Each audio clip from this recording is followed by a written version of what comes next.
Hello and welcome to Synthesized Sunsets. So today we don't actually have a guest because we are going to do a little bit more of a reflective episode to commemorate the first anniversary of Synthesized Sunsets as a Substack publication. So for people who haven't been here since the beginning, which is basically like 99% of all people, some context here is maybe necessary. So Synthesized Sunsets in the beginning was basically just my project to figure out how I could get myself to write more. A lot of this project was motivated by the question, what is a direction for a Substack that would maximize the amount of interesting stuff that I have to say that I can write about and it's like plausibly related to that thing? Because in the past, I wrote a lot about various topics on Substack. If you're really curious, you can check out my profile and see some of the stuff that was written like several years ago. But I found myself simultaneously restricted by like feeling a little bit hemmed in whenever I decide to choose a topic, but then also just lacking direction when I didn't have a chosen topic. And so I couldn't really find a single thread to grab onto where I'm like, okay, I can write a bunch of stuff in this vein. And so a lot of my process for coming to Synthesize Sunsets was just thinking about like, okay, what is a topic where it has enough stuff that I'm interested in that I could plausibly write on most things that I'd be interested in writing about, assuming that I give myself enough creative wiggle room. And I thought about it for a long time and I was like, well, I really like reading and I've really liked sci-fi. And I think that's just kind of always been the case. And I hadn't really thought of myself as necessarily like a sci-fi guy explicitly before because I feel like that has very specific connotation to it. But in the end, I was like, well, I guess this has kind of just been like one of my top interests for my entire life, and I don't really expect it to change. And I slowly realized that it actually does just touch on most things that I was interested in. And so I was like, okay, that's probably as good of a lens as any. But also at the time, I was on this really big personal essay kick. I was reading like all kinds of personal essays, especially essays on Substack, but also like David Foster Wallace and John Tolentino. And like I was going through like the canon of great recent essays. And so if you look at the very beginning of Synthesized Sunsets, the inaugural issue is called the Ocean issue. And it was basically just me writing these personal essays, and they had a sort of like speculative element to them. And this was actually quite exciting for a while because it was like totally new territory. I really felt like I was doing something super new and I didn't know what direction I was going to go in, which was kind of by design. But I also just like had no readers. And I didn't really think that it was going in any particular direction. And I was like, okay, I need a direction. I need readers. And that's eventually how the podcast started. So we started the podcast at the very, very end of the Ocean issue, where I did one podcast episode, which you can listen to. It was like quite poorly produced compared to other episodes of the podcast. And I was like, okay, I think a podcast is probably good, but this is also just like not really good either. And I decided that I really needed a co-host. And Gordon, who I'd been talking about the project with for a while, seemed like the most ideal candidate. So I was like, hey, Gordon, do you want to like be a co-host on this podcast? Which at the time was just like pretty, I guess, like spontaneous idea in the grand scheme of things. But I actually don't know, Gordon, how you reacted to this. So I'm kind of curious, like looking back, like what was your reaction to being asked to be a co-host on the podcast?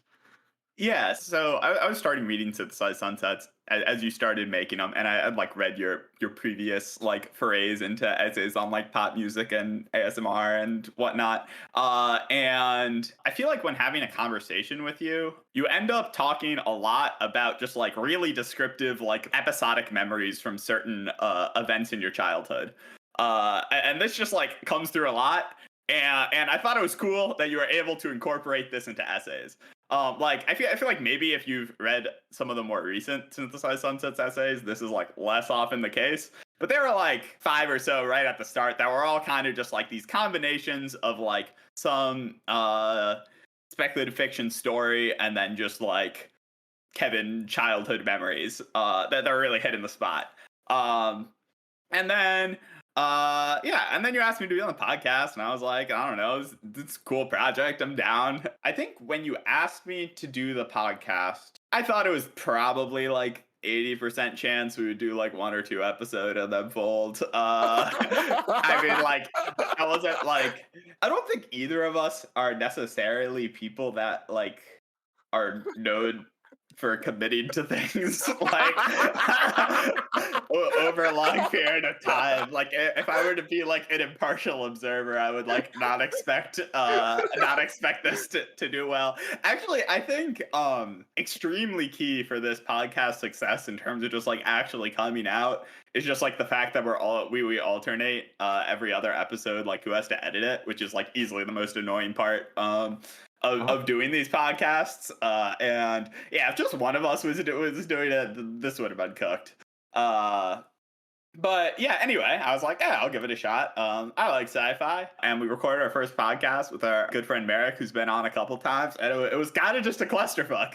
Like that first one went for I think we recorded for like 4.5 hours. Like about 4.5 hours.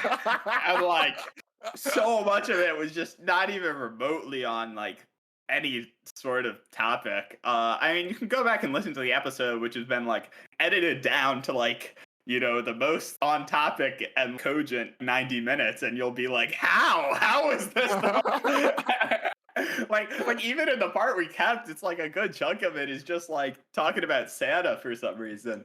But it was fun though. And yeah, I mean the funny thing is that episode is like among the most popular for people that actually know us. Because it's just very like on brand, I guess you could say. Yeah. It was. Yeah, I mean that one was just like the most like a normal conversation. Yeah, which is fun. I mean, and like admittedly, so was like the season finale. Second time we brought Merrick back with Raj as well. Okay, but that one was so much less like unhinged. Like, yeah, that's true. Like I feel like the first one was plausibly a conversation we could have had outside of the podcast. Yeah. Whereas I feel like with Raj, like not really so much, even though it was more like it was somewhat conversation-y, but like it didn't really feel particularly like the conversation that we would have had with Raj, not in a podcast setting. Once we started talking about like Eclipse Ball and shit, like okay, well, okay, maybe. Man, fuck that game. I hate Eclipse Ball.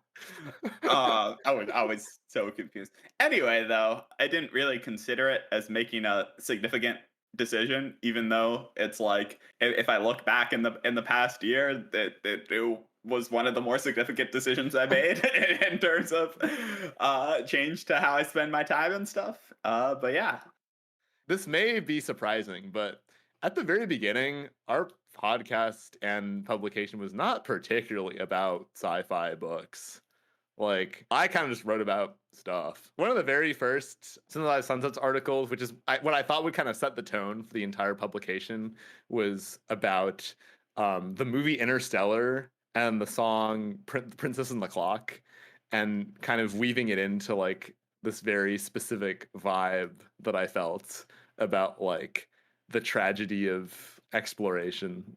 In my mind, this publication was way more contiguous with like my interest in personal essays and like pop music than it ended up being. Like, to be perfectly honest, at the very beginning, I kind of thought that like 1/3 of the articles or something would be like related to pop music, which like obviously has not happened. you could we still never changed the like Synthesized Sunsets byline or whatever. Doesn't it say somewhere it's like a magazine about like speculative fiction and the future of pop is like still like the tagline? Well, I remember we made it kind of ambiguous because like pop could be interpreted as like pop music or just like popular culture, because I wasn't sure how well pop music would integrate into the description. But yeah, I don't know, like there are just a lot of drafts for like the Ocean essay in particular that are about pop music that just never ended up getting written. Like I had this one article that I wanted to write about like Sophie. I had this one article I wanted to write about like how pop stars create their own waves or something like that. I don't even remember what this essay was about, but I remember originally it was sort of halfway split between like articles about pop music and then like articles about like sci-fi. But this clearly just didn't end up being the case. And then also at the beginning, it was way more trying to be like Seattle focused, although that was pretty quickly abandoned. Yeah. Were there even any Seattle focused posts? Like, Not really. I actually recorded a Seattle like podcast episode sort of where I talked to this like local Seattle musician who had some interesting ideas, but I honestly felt like this podcast episode was like so bad that I didn't release it. Like I just like uh-huh. didn't really ask good questions and it like ended prematurely and it like wasn't the sort of conversation that I wanted to be having. So I still kind of feel vaguely bad about this. But yeah, I talked to like the Seattle artist guy when I was at like the Seattle Zine Fest. And then I don't know, he might still read us. I don't know if he still Mhm. reads us. So if you're reading this, I apologize for never posting your podcast episode. I just didn't really think it would have made either of us look particularly good. In some sense, I think that the original essays in the magazine were better. In the very start, I was really kind of tapping into this vibe that was not really something you could find in other parts of the internet. Like it was really these kind of like very unique articles that were like a unique synthesis of like all of my inputs at the time. You know, there's like pop music and there was like personal essay and there were like my specific childhood memories and it was like sci-fi. And this was very cool. Like when I was in the process of writing these articles, I was kind of just like, oh wow, this is just like a thing that's very cool and novel. Whereas now I feel like the articles are kind of just like most of them are just kind of like more normal or more recognizable as some other type of essay that exists on the internet. But on the other hand, these articles are just like way more popular. Like I think on some of these old articles, they would maybe get like 20 views or something. I guess I'm kind of unsure going forward, like how much we want to strike a balance between those two different directions. Like how much do we want to kind of be like unique versus legible? And this is something that I've always thought was a difficult problem to answer.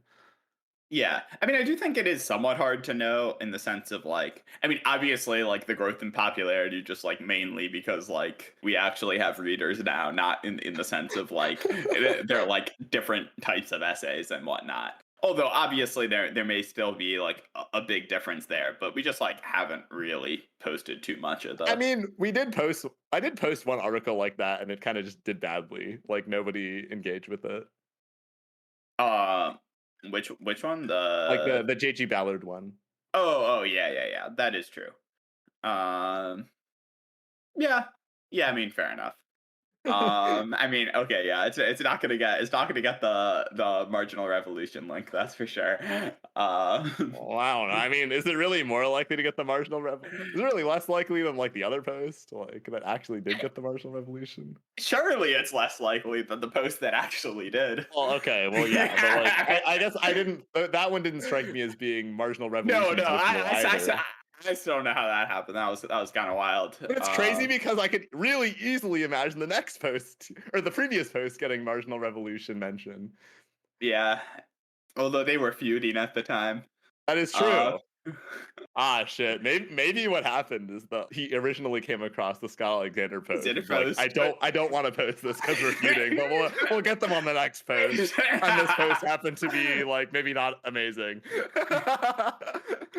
Yeah. If you have come across this podcast due to reading the web fiction post, canon post, that got cross posted on or linked on Marginal Revolution, yeah, know that this is not what we consider our best post, even though I don't think it was terrible. Yeah, I mean, I But don't think it was terrible, but it was one of those posts where I'm like, should I give this like another editing pass? And I was kind of like, nah, let's just end it. And like, then it just became like super popular, and I was like, what? This yeah, wasn't supposed to happen. Because like the previous post just had so many editing passes, like the Scott Alexander one, and that one was like actually quite well received. Whereas this one, it was just I was like, well, it's probably not going to be popular compared to the Scott Alexander post. yeah. I mean, yeah. I don't know. Pretty embarrassing. Like I had like the one part where I just like had a sentence that I just like didn't even finish. Honestly, that might have been me. That might have been my bad. I might have been like editing your section and not not edit it fully. I don't Okay. exactly recall what happened. It's possible. I don't know. But anyway, though. Yeah, what would you say were some of like your core memories of the first year of Synthesized Sunsets? Core memories of the first year. I mean, the thing I'm happiest about is like actually writing a short story. Because I don't know. I don't really I hadn't done that before, and I thought I was reasonably proud with it, and I'm a bit disappointed that I haven't written another one since then, because that was about 5 months ago at this point, and we did kind of say we were both planning on writing short stories Yeah, for this yeah. issue, and then yeah, well, I mean, it sort of happened, but we can talk about like a bit partially, but and we may still, but not for this issue, I guess. I mean, the Adrian Tchaikovsky one was quite memorable. I was kind of shocked we were just like able to get him as a guest. Yeah.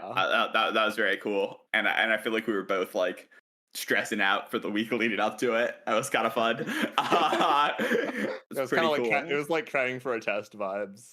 Yeah, yeah. Yeah, near the start, I honestly feel like our first group of podcasts, we're almost putting like too much effort into some of these. Like, especially on the editing side. Uh-huh. But like I feel like there were some times where, like, because near the start there, we were just cutting out every single like whatever.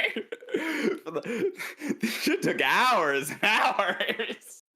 Anyway, though, yeah, I mean, overall, I'm just like satisfied being involved with something vaguely creative, because I kind of went through like my life up through high school being like involved in, I did like both choir and played the trombone. And so it was like pretty involved with like music stuff as a creative outlet. And then kind of once I went to college, I just kind of stopped having any sort of creative outlet. So it's good to have something again. I feel like it's kind of rough if you have like nothing to that you're like making, sort of. It's also sort of good in conversation too. Like it kind of makes you sound like a fundamentally serious person. Just like, oh yeah, I write I just write a magazine, and I kind of like co-founded it. Like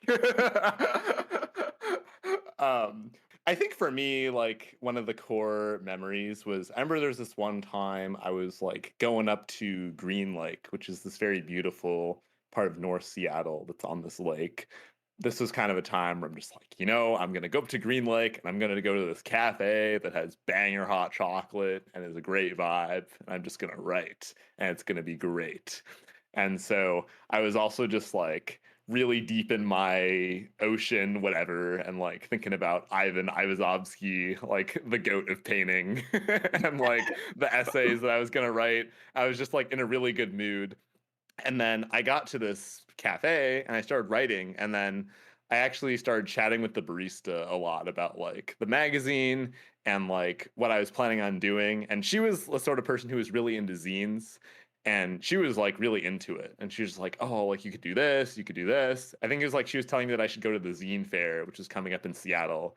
And I think that was kind of the moment where I was just like, okay, I'm doing like a real thing. This is like really, really happening. I think this might have been more than a year ago. Like, I think would have been when I was still drafting posts and I'd like not Uh-huh. actually published anything yet. But I was like, okay, this is really happening. I'm really like writing. And I think that was kind of a good feeling. Sweet. Did you actually cook articles, or were you just distracted by the conversation and didn't get That anything that done? that is a good question. I don't quite remember. I think I did actually write. I think this was maybe the day where I was writing the like Wandering In article, Hmm. like the very first. Yeah, yeah, I think I might have actually been writing the intro post, like the intro to like the entire magazine.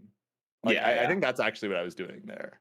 But yeah, I also just like really didn't expect to get so into art. I feel like even now I'm not like an art person necessarily, but there was a while where I was getting like way, way, way more into art than I ever thought was possible because just historically, I haven't even necessarily been a person who like enjoys art museums. Like I'm kind of just like this is boring. But turns out I just had to like really go in super deep and find the artists that I really responded to. And it was exciting to be able to find like not just like one, but like 10, 20, 30 artists that I actually just really had the strong reaction to. Yeah, I remember, like, I think the day you found Ivazovsky and just like getting spammed in Discord by like It's so Ivazovsky good. pages. You're just like, holy fuck, he's so good. So good. Man, he's um, so good. yeah. He's your favorite painter, right? Is he? Probably. It's kind of close. Probably still. Although I feel like Spillier is Yeah, like pretty. Spillier was doing work. Spillier was like quite impressive in that just like you could find some quality ones that were pretty unlike all of his other ones, just like very deep cuts. I mean, I also got pretty into like Caspar David Friedrich, which Hmm. I think is quite normal, but also I think there's a reason why. Because like it's especially because it was sort of like in contrast with John Martin, who before being into painting, I was kind of like, oh yeah, he made like the big awesome apocalypses, and I was kind of like into him. But like after seeing enough like side by side Caspar David Friedrich and John Martin paintings, I'm kind of like, okay, maybe the art snobs kind of have a point. Like I don't know, Yeah. it's not like Caspar David Friedrich quality. And Hmm. also like you can see how much more of like a top heavy whatever the painting version of a discography is Yeah, was. yeah. Yeah, what is that called? A Uh, repertoire? Like yeah, yeah, maybe. something visual. That seems surely there should be a word for the ending in ography. Um, Me just searching artist discography like it's gonna come up with the painting one, not Okay, the I can see fucking that. I normal can see normal ass that. discography because it's an artist.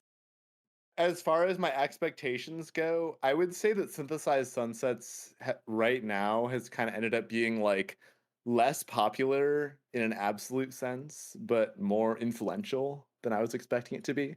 Like, I was kind of trying to be ambitious and maybe get up to like 200 subscribers by the end of the calendar year 2024, which I agree was like a pretty ambitious goal, but like probably achievable if we had really grinded. But we've gotten to 200 subscribers like now, like maybe like a week ago or a week and a half ago. Mhm. However, that being said, I feel like there's like somewhat well-known people that subscribe to our Substack, like Naomi Kanakia and like Gautam Bhatia, and like I kind of thought it would be more of a thing where our Substack would have more just kind of like engagement from casual Substack readers, like sort of like personal essay readers, people who comment on the sorts of essays that I used to read, rather than like capital L literature, like capital S sci-fi readers. And Mhm. this is a change that has been both nice but also kind of intimidating. In that, like, in the very beginning, I definitely want to be quite well read about sci-fi, but I didn't necessarily know that I would be like commenting on like the sci-fi canon as broadly as I have been doing more recently. And I think that that was the case, I would have conceptualized the product a bit differently.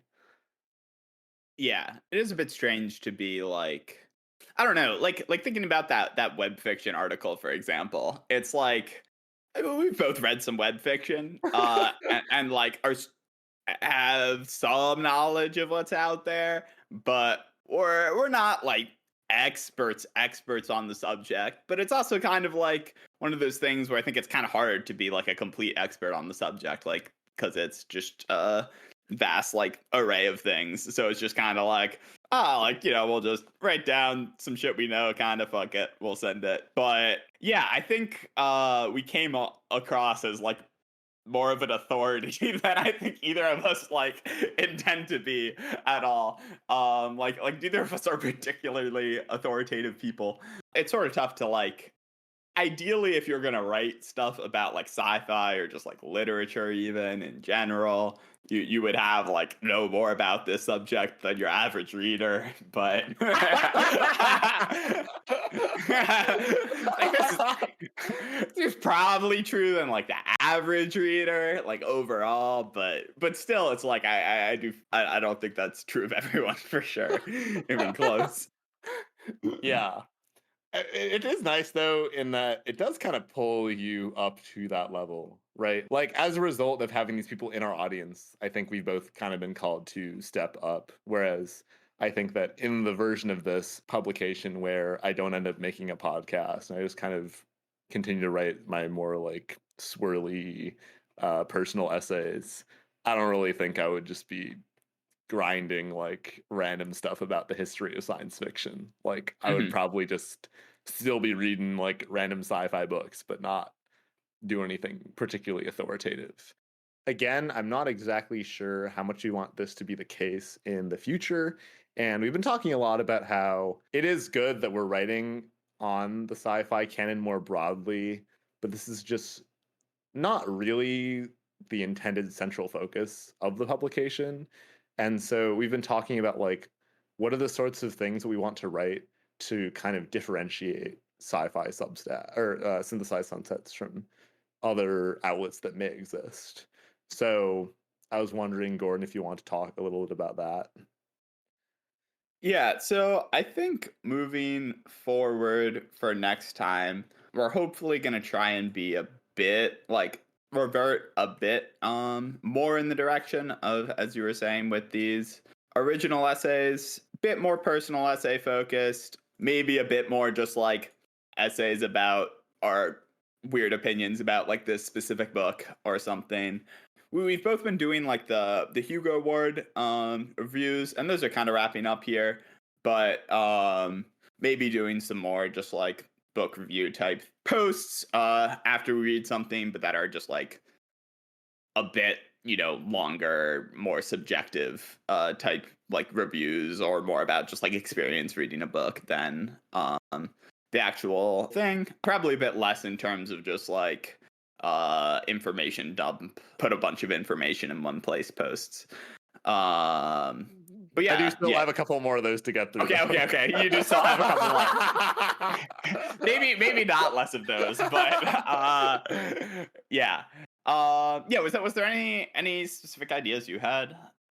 My main priority actually was to have more ideas that are kind of fleshing out the media environment that I would want to see like in the future. So I think the essay that felt the most core to Synthesized Sunsets that we've written is the article I've written about 17776, which was both like highly culturally relevant but also highly personal.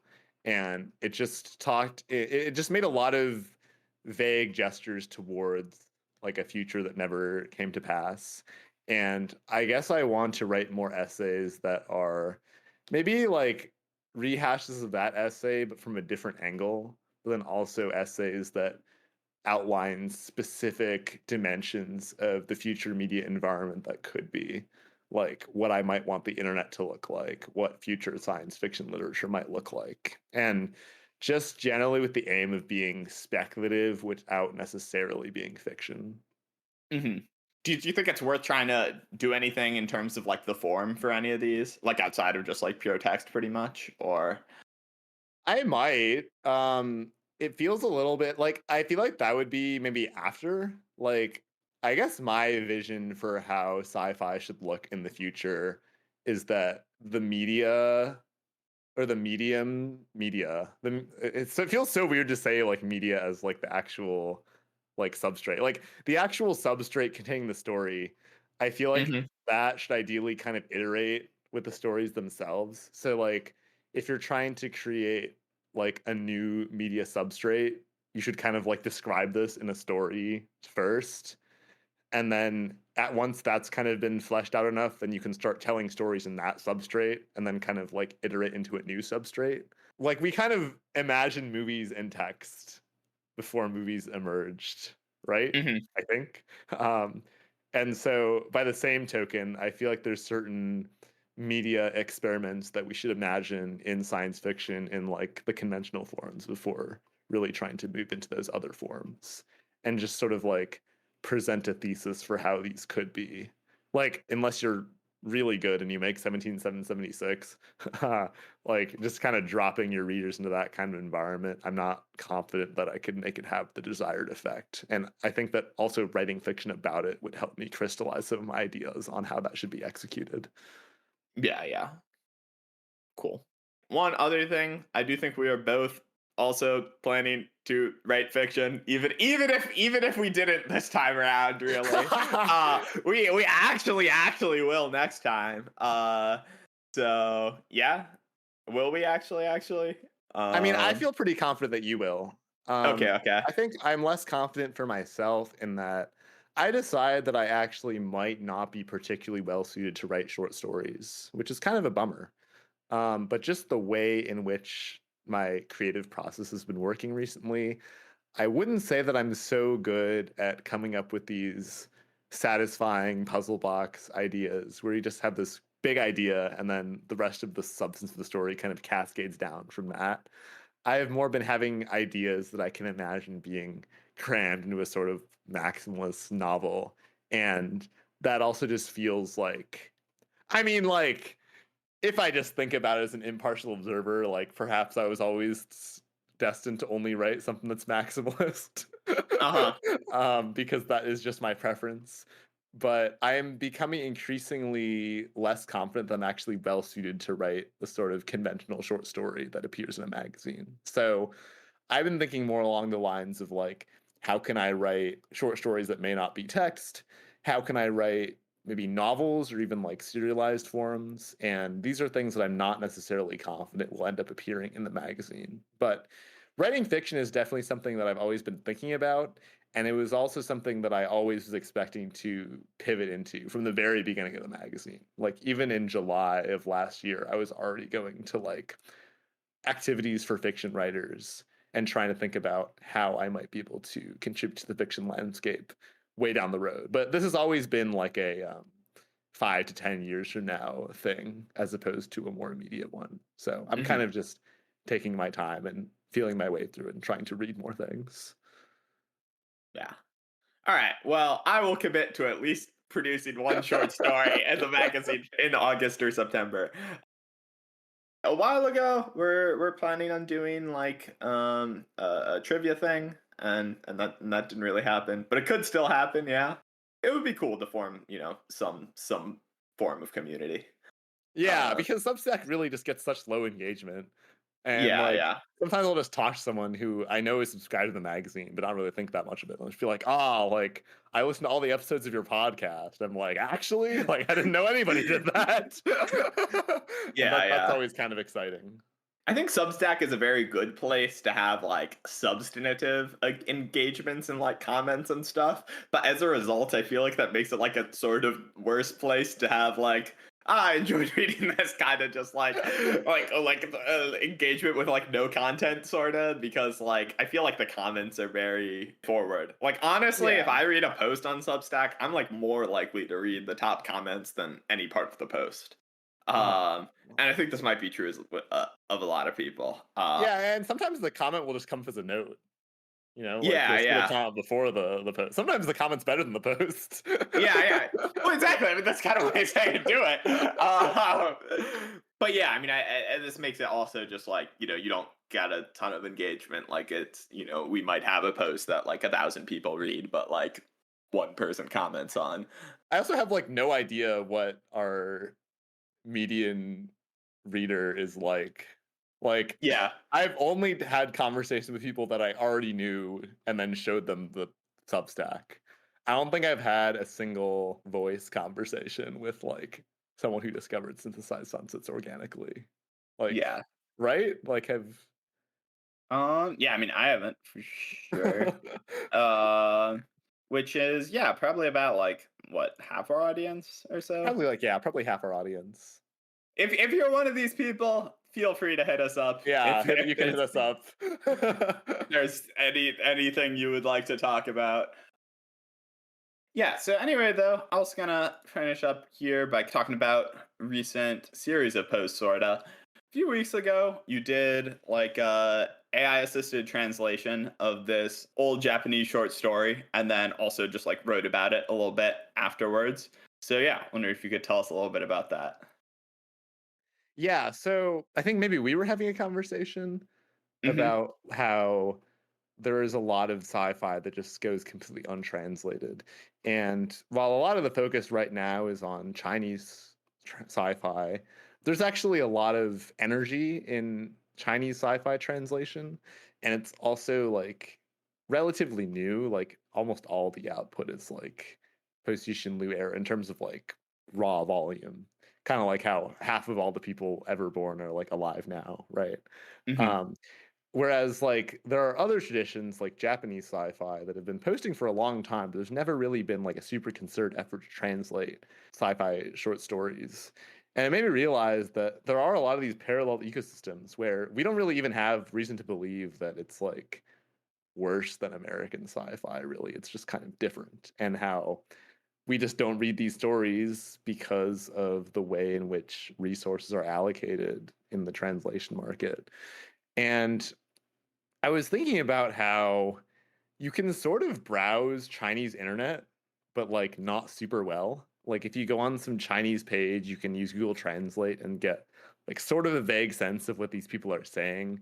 And it's very fragmented, but just the snatches of what you can see are quite interesting, especially with regard to cultural critique. Like it's really interesting to read about the sorts of American pop music and movies that Chinese people like and why they like or don't like them. I saw this particularly amusing comment where someone said like, this is what American movies are now, then like perhaps there is hope for domestic film. Or like I think this was specifically like a comment on like Ant-Man Quantumania or something. But this kind of gave me the idea that, oh, I wonder how much you can translate things with AI on like ChatGPT. And so I did like a brief experiment and I put like something to translate in through ChatGPT, and it came out pretty good, like better than I was expecting. But even more than that, I realized that I could actually inspect the text and like ask ChatGPT about the inaccuracies that like it itself made.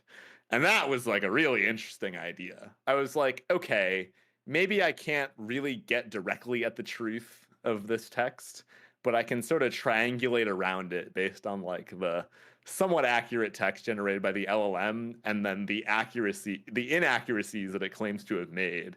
And maybe combining that with just some, I guess, outside general knowledge, I can really get quite close to knowing what this person was trying to say. And I did some experience with this and I was like, oh, hey, this is actually really fun. And so then just in the like heat of the moment, I actually just tried to do this with some like old Japanese story that was in the public domain. And I just like worked really hard trying to translate this by using a combination of the LLM and then like my informed choices of how this might be optimized for meaning based on like the inaccuracies that the LLM reported on its own translation. And I was like, oh, you know what? Maybe we can just like, maybe I'll just like post this on the magazine and just like talk about it after. I didn't really think much of it because this whole process was just like 36 hours. And then after, I posted this pretty lengthy analysis of like, okay, this is what LLM translation could allow you to do. And in particular, I was quite interested in how you might be able to use this to curate and browse the entire corpus of world literature without having to speak every language. Like, would it be possible that you could in some way inspect the language of other literatures, even if you don't know that language, in the same way that you can sort of inspect historical English texts, right? And like you can sort of approximate their meaning from other things, even though you can't for sure really say everything about what it was like because you weren't from that time. Could some equivalent of that for foreign languages be possible?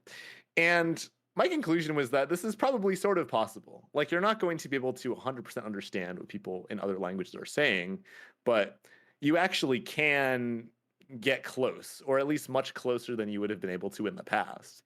And I think this is especially interesting, not for like understanding one language super directly, but being able to grasp like the entire corpus of world literature. You might not be able to get 100% what they're saying, but you can sort of like curate and think about more of what has been written in like a coherent way. And this is very interesting to me. I think the idea of being able to browse the internet in like all languages and just kind of get like annotations about like what is being said and what is being translated, maybe what is not so accurate, and just sort of get a sense for how French people might say things versus how like English people might say things. So I thought this was all very interesting, and I didn't really think too much of it. I was like, okay, these are just some ideas that I've had, but it actually got like pretty negative response from one of our readers in particular. And reading the criticism, I was like, oh yeah, I guess like I can understand why you would have these criticisms of this essay, and like some of them I think has some merit, but like I think they sort of had the wrong idea of what I was going for. Like I wasn't so much invested in the translation of literary works from like one language to another specifically. I was more interested in how being able to do this allows you to have sort of like imperfect grasp of like all literature and all languages, and being able to apply a more like single-minded vision to like all literature that exists, as opposed to only being able to curate and think about the literature that has been made available to you by various bilingual translators. But yeah, I was wondering if you had any thoughts on this post or these ideas. Yeah, I mean, I think it's interesting. I remember doing like homework assignments in like French class in high school, translating something sort of and just like going on Google Translate basically to translate words, but then trying to get it to be like not quite that janky and like rewriting it a bit. And it's like an interesting activity. Like even outside of any like cultural type thing, you just like learn a lot in how like okay, just like the way sentences are structured are like very different in different languages. And you know, if you kind of like think back to like this being the way like thoughts are structured again, you can kind of as well, you can kind of like imagine how just like these different languages just allow for like different modes of thought to be like easier and more difficult and stuff. These are interesting like things to consider, and it's sort of hard to get like too much engagement with that sort of thing if you're monolingual. So from that perspective, I think it's like, yeah, pretty interesting. And also, yeah, I mean, I kind of agree in that I think for purposes of just like attempting to translate a single work, it's like sort of suboptimal. I mean, it's obviously suboptimal and like not great. I think it's also like hard to tell how good it is, right?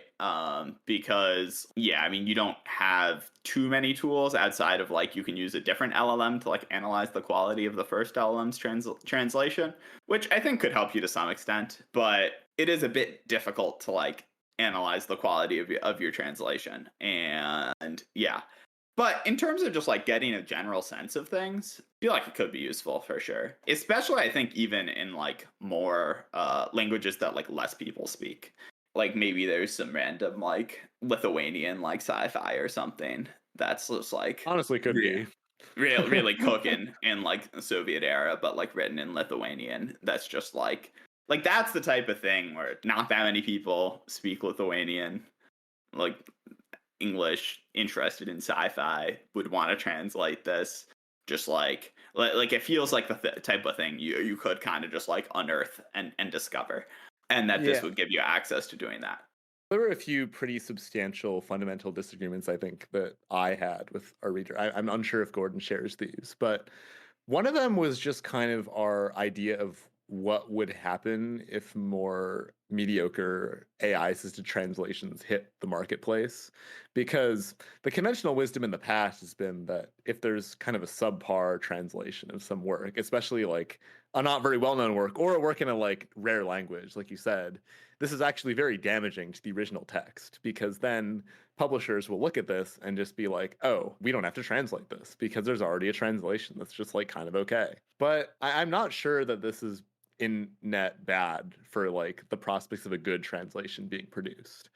I think that maybe I'm sort of the opinion that it's bad for like a good translation being produced, but good for a great translation being produced.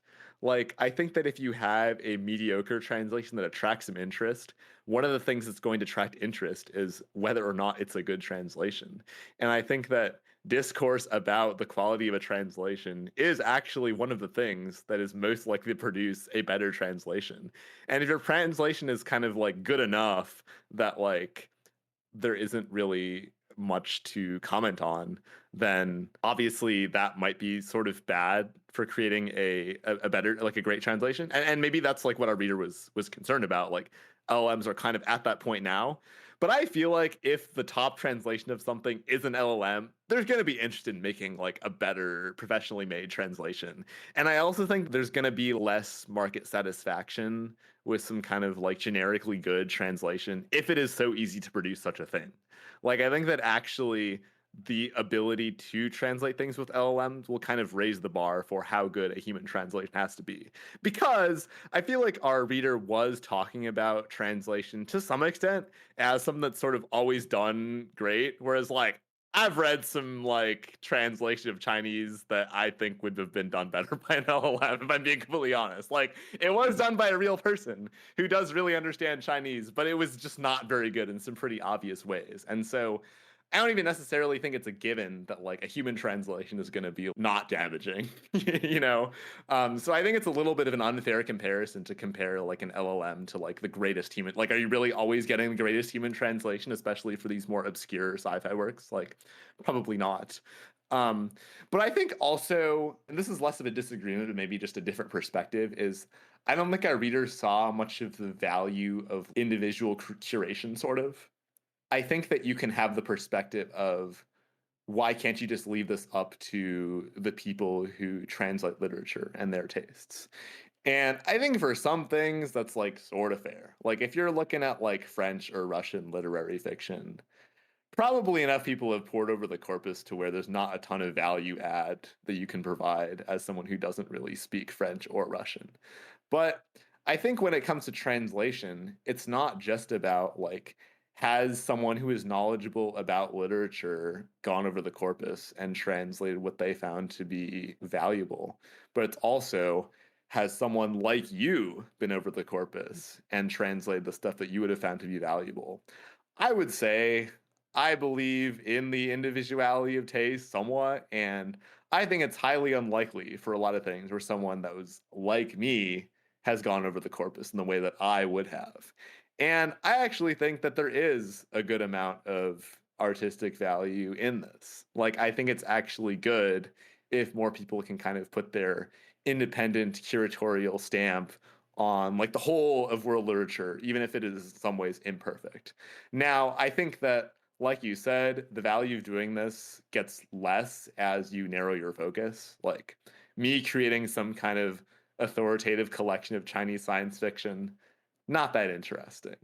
But like me creating some kind of collection of like, okay, this is like the literature from like the 1980s across like the Eastern Bloc and like parts of Asia that I thought was like good in like under this specific way of thinking about literature.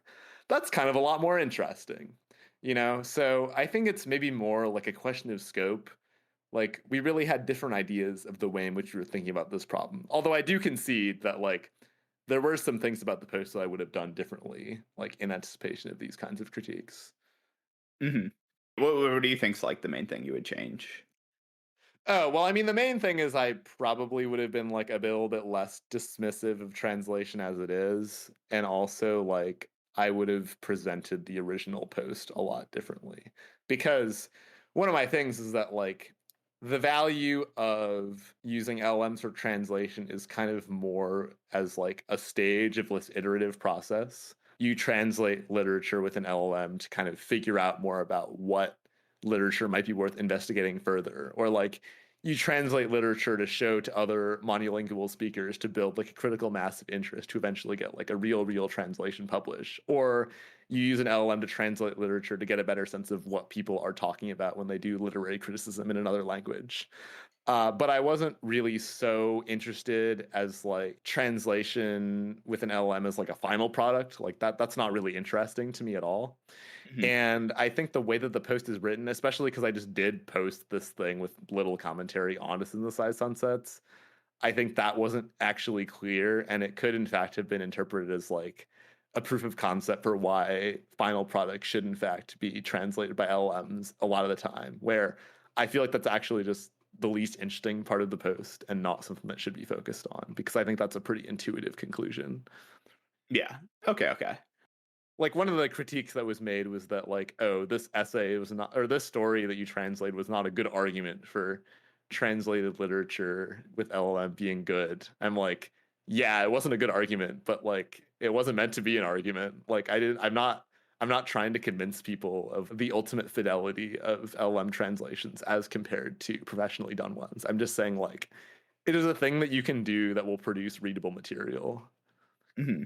One thing I do kind of wish existed is, and I don't know how often this does exist. I'm sure it does sometimes, but I wish it was like more common in like a translated text to just get kind of like a like pretty lengthy amount of like information from the translator about just like, oh yeah, I made like these decisions for these reasons, and like this was stuff I did different, and it's something that's like translated often, like this is stuff I did different. I mean, and that's where you're like really most likely to get it, I guess. Like, you know, if someone's like out here translating the Odyssey, like they'll probably have this shit. But I feel like for most translations, you just like don't really get any insight into like what the decisions that were being made are. And yeah, it can be a bit strange to hear that, like, you know, just like a translated story of a version of a story is just like quite different from the initial one or something. Yeah, and like my perspective on translation as it is like fundamentally a little bit gatekeepy. You know, like there is this kind of knowledge that's locked up in the minds of people who translate things, and most of this knowledge is not something that ends up being transmitted to the general population. Mhm. And I think it's kind of a bummer that most readers aren't able to access this knowledge. And I think it's actually good if they are able to do this. Yeah. Now, where I think I might differ from you is, I guess like I'm a bit doubtful the extent, like I agree it is good for readers to be able to do this.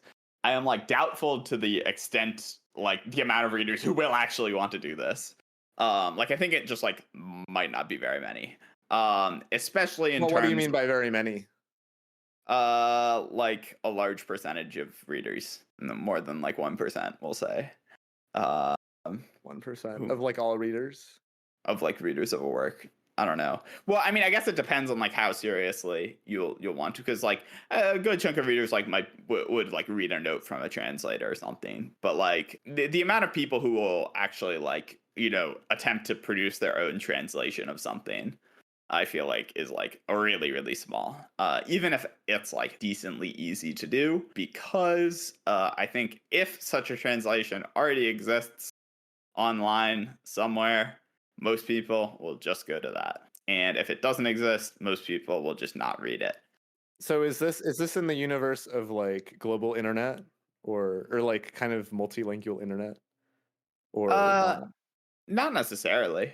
I feel like the people doing this would be substantially more if we get like our multilingual internet future where like it is actually quite normal to browse between like various parts of the internet and like see annotations about what the nuances of what's being communicated in these different languages. Yeah. I mean, okay, yeah. I will say I think this is much more likely for like, you know, translating like internet posts and stuff than like translating like full novels or Well, short right, but stories like even.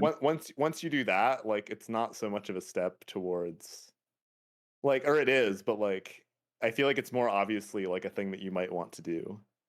Yeah, that is a good point. Like Um even if you're only interacting with like the rudimentary like blunt tools on your browser, like oh I want my text from this language to be translated in this way, but you don't actually like independently open an LLM context and try to do stuff by hand. I think that like still sort of counts a bit. Like I'm mhm. imagining like you go on the internet and like if you really want to, you can kind of just like tune the parameters for how stuff is brought in from like different languages based on like your personal tastes. And this is just an option that's available in your browser. Um, Yeah. and like I don't think everyone would do this, obviously. Like I think most people just not really care, but I think most people would be like a little bit curious, especially if you can just see like a little language flag based on like what's being said. I don't really think it would be like a huge proliferation of languages. I think it would be more like, okay, some people are English, some people are Spanish, and then some people are like Chinese, but it's like mostly, mostly English and Chinese. Um, Mhm. but like, yeah, I could imagine this being like a future state of the internet without too much difficulty. Yeah, I mean that's definitely true. And I do think to some extent, I think this is where this type of translation is just like most exciting, is with like just like internet stuff more than literature. There's less of a sense of like corrupting art and like, you know, losing like this kind of like untranslatable, or like, you know, this like the beauty in this prose that like cannot be understood by the LLM, so like, and that's like losing the art of translation or something like that type of stuff. doesn't really hit the same if you're just like translating "Am I the asshole" on Reddit to like Chinese or something. But getting just like actually like well translated an "Am I the asshole" like Reddit post from English to Chinese, from Chinese to English is like, I feel like would be pretty interesting to read. It would be quite different based on like cultural context and stuff, and like actually like would give a lot of cultural knowledge. I think being able to translate, like tune your translation more than just like, you know, what Google Translate or something would offer, like currently would be like super helpful. And I'd like to emphasize just how hard it is to browse foreign internet, because this is something I've tried to do, and they do not make it easy. The way that it's rendered is really kind of janky, and there are certain pages where you can't even really get a translation at all. And this is especially bad for apps. Like there was a time where I tried to use, it was either like a Chinese version of YouTube or something, and it was just so hard to even see like what the buttons were. You know, there's just like no interest in giving it any sort of English language functionality, because like why? Like people from who speak English don't use these apps, and why would they? We're really only seeing like 40% of the internet or so, and it's kind of like shrinking every day as a share. And I don't know, like they could just stay silent forever, but the idealistic sci-fi part of me thinks that eventually it'll just have to kind of all like blow in together, and people will just be switching between all kinds of different parts of the internet to varying degrees. All right, well, I think that's a pretty good time to wrap things up. As a final note, Gordon, are Going there on, any short stories you would like to recommend? going on the offensive, I see. Okay, this is technically not a short story, but I read it recently and it was probably like the most recommended book to me, like just like period in my life. And it's the thing I've read I was just like most confident I would like going in, and then I just like didn't for like multiple years for no reason. But yeah, so I recently read The Lathe of Heaven by Ursula K. Le Guin, and I think it's technically a novel, although it's sort of like novella length. It's 150 pages or so, but really it just feels like it's structured like a short story in that it just like has a main idea and everything flows from there. It's just the main idea is really big. And in this case, basically, the main idea was just like, what if you had someone whose dreams, the things they dreamed, just like retroactively affected the whole history of the universe to create the things in that dream coming true. And yeah, it's about like him and this kind of psychoanalyst type person who is trying to sort of work with him but also exploit him. And yeah, would definitely highly recommend. I mean, we've talked about Le Guin a lot on this podcast, obviously, and we're big fans. And yeah. And I'd also just briefly like to say thank you guys all for listening to the podcast and reading our stuff. I spent a lot of time writing stuff that basically nobody read, and there were some things that were good about this, but I think in general I have spent a good amount of my time like wanting to write things that people will read. And this has just kind of not really been the case until very, very recently. So I would like to say that I think I speak for both of us when I say that we're grateful for your engagement, and we hope to continue to produce things that will interest you. So thank you all for listening, and we will see you all next season.